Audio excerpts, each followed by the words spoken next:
झालंय म्हणलं रे तुझा कॅमेरामॅन. ताई, दुपारच्या नंतर खरं तर महाराष्ट्रात एक मुलाखत पुन्हा गाजतीये. महेश मांजरेकर यांनी मनसाध्यक्ष राज ठाकरेंची मुलाखत घेतली.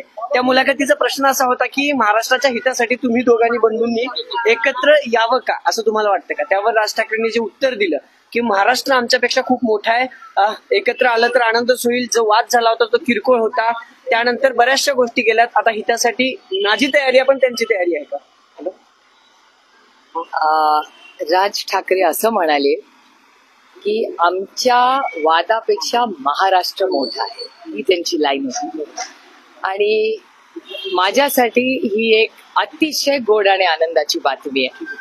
योगायोगाने ती बातमी बघितल्या मी दोघांनाही संपर्क साधला आणि आज मनापासून म्हणजे माझ्या अंगावर आज ऍक्च्युली काटा आलाय की इतका आनंद आणि समाधानी गोष्ट होती. कारण आमचे आणि बाळासाहेब ठाकरेंचे 5-6 दशकाचे कौटुंबिक संबंध आहे आणि दोघंही म्हणजे उद्धवजी आणि राजी दोघंही आम्हाला सगळ्यांना, आमच्या पवार कुटुंबाला अतिशय दोघंही तेवढेच प्रिय आहे. आणि आज दोघं भाऊ एकत्र येत आहेत.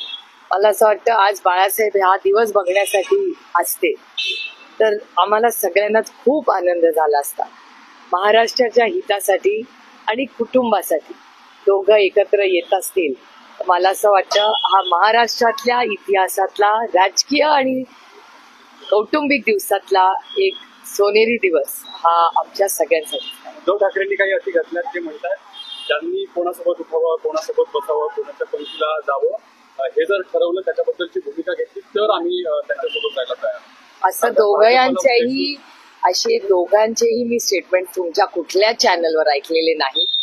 त्यांचे स्पोक्स पर्सन बोलतात, त्याच्यामुळे स्पोक्स पर्सन म्हणजे ती व्यक्ती नाही. त्याच्यामुळे मला असं वाटतं ती ब्रेकिंग न्यूज फार मोठी करण्यापेक्षा महाराष्ट्रासाठी आणि आमच्या कुटुंबासाठी आणि ठाकरे कुटुंबासाठी एक आनंदी दिवस आहे. त्याला फार फाटे फोडण्या आणि कन्फ्युजन, मिसकम्युनिकेशन वाढवण्यापेक्षा आपण महाराष्ट्राच्या हितासाठी दोन बंधू जर एक येत असतील तर मला असं वाटतं आपण सगळ्यांनी प्रेमाने त्याचं स्वागत करावं. उद्धव ठाकरेंनी भाषणात म्हटलंय असं की मी राज ठाकरे म्हणत असते किरकोळ भांडण तर विसरायला तयार भाषण केलं. हो, मग त्याचं स्वागतच केलं पाहिजे. मी त्या दोघांनी आज जे वक्तव्य केलंय त्याचं मी मनापासून स्वागत करतो. याला जोडून त्या दोघांनी एकत्र येण्याचं सांगितलं खरं, पण ठाकरे एकत्र येत असतील तर तसे आता पुन्हा पवार एकत्र यावेत का, याबद्दल तुम्हाला काय वाटतं? पांडुरंगाची इच्छा. ताई, तुम्ही म्हणताय की मला फार आनंद झालेला आहे, मात्र नितेश राणे म्हणतायत की दोघे एकत्र आले तरी असा काय फरक पडणार आहे, दोघंही अस्तित्वासाठी एकत्र येतात. मी माझं बोलू शकते, मी दोन लोकांसाठी विचार नाही करू शकत. मी माझा विचार मांडू शकते माझ्यासाठी. आणि मी अनेक वेळा म्हणलेले की रिश्ते जोडने के लिए ताकद लगती है, तोडने के लिए नहीं. त्याच्यामुळे नाती संबंध माझ्यासाठी खूप महत्वाची कालही होती, आजही आणि उद्याही राहतील. त्याच्यामुळे नाती जोडणं आणि ती जोडून ठेवणं आणि त्याच्यासाठी कोणी प्रामाणिक प्रयत्न करत असेल, कोणीही असेल, तर त्याचं मी स्वागतच करीन. प्रत्येक गोष्ट ही काही व्यवहारासाठी नसते, काही गोष्टी प्रेमाच्याही असतात. आणि प्रेम हे आपल्या संस्कृतीत खूप मोठी गोष्ट आहे. आणि नाती जपणं ह्याच्यात नेहमी दोन्हीकडून जर पहल होत असेल तर एक खूप आनंदाची गोष्ट आहे. प्रत्येक गोष्टीमध्ये नेगेटिव्ह का बघावं? आयुष्यात खूप चांगल्या गोष्टी आहेत आणि त्या चांगल्या हेतूनही लोक करत असतात. डॉक्टर, याचा अर्थ राज ठाकरे मवियासोबत यावे असा घ्यायचा का? अर्थात अरे टप्पेट आधी तर फॅमिलीचा आनंद तर साजरा करू द्या. तुम्ही घाई कशाला करता? बुलेट ट्रेन मध्ये कशाला बसलाय? हा मोमेंट एन्जॉय करा, दोघं एकत्र यायचा. पुढे पुढे बघू, घाई काय? दोन भाऊ येत आहेत आज, ते साजरं करा. त्याची आणि ब्रेकिंग न्यूज करू ना हळूहळू. महाराष्ट्रावर हिंदी लादली जात असताना मराठीसाठी जर ठाकरे बंधू एकत्र येतात, इतरांनी एकत्र यायला काय हरकत नाही. माझं तर तुमच्या या बोर्डाबद्दल काय म्हणणं आहे, पहिलं ट्विट या न्यू एज्युकेशन पॉलिसीवर महाराष्ट्रात मी केलं. हा फक्त भाषेचा विषय नाहीये, हा भाषेचा विषय आहे, इतिहासाचाही विषय आहे, करिक्युलमचाही विषय आहे. म्हणजे माझं म्हणणं आहे की SSC बोर्डाचं काय होणार, CBSE बोर्डचा माझा विरोध नाही, पण हे ऑप्शन्स दिले पाहिजेत.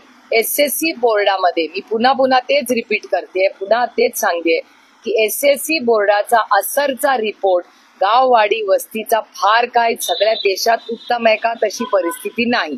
तेव्हा ज्या शिक्षकांना अजून मदतीने मुलांना 100% गणित, भाषा, इतिहास, सायन्स हे शिकवायचं आहे, ते शिकवतानाच SSC बोर्डाची अडचणी आहेत. तुम्ही एक मोठा शिफ्ट, एक बोर्डाचा शिफ्ट करताय आणि जेव्हा बोर्ड शिफ्ट होतं, इतिहास हा बदलणार आहे, भाषेमध्ये बदल होणार आहेत. कुठल्याही भाषेचा विरोध, आमचं म्हणणं 100 भाषा शिकायच्या 100 शिका, आमचं स्वागतच आहे, पण लादू नका कुठलीही गोष्ट.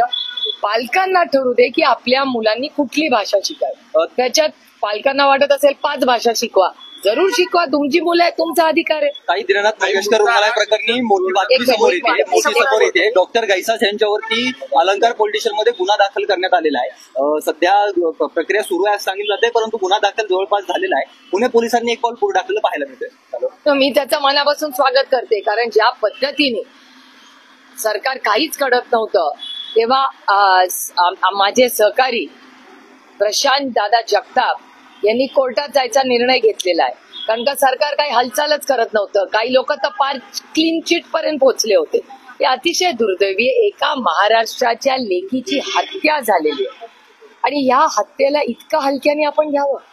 अहो, ती कुणाची तरी लेक आहे, ती कुणाची तरी बहीण आहे, कुणाची तरी सून आहे, ती नणंद आहे, वहिनी आहे.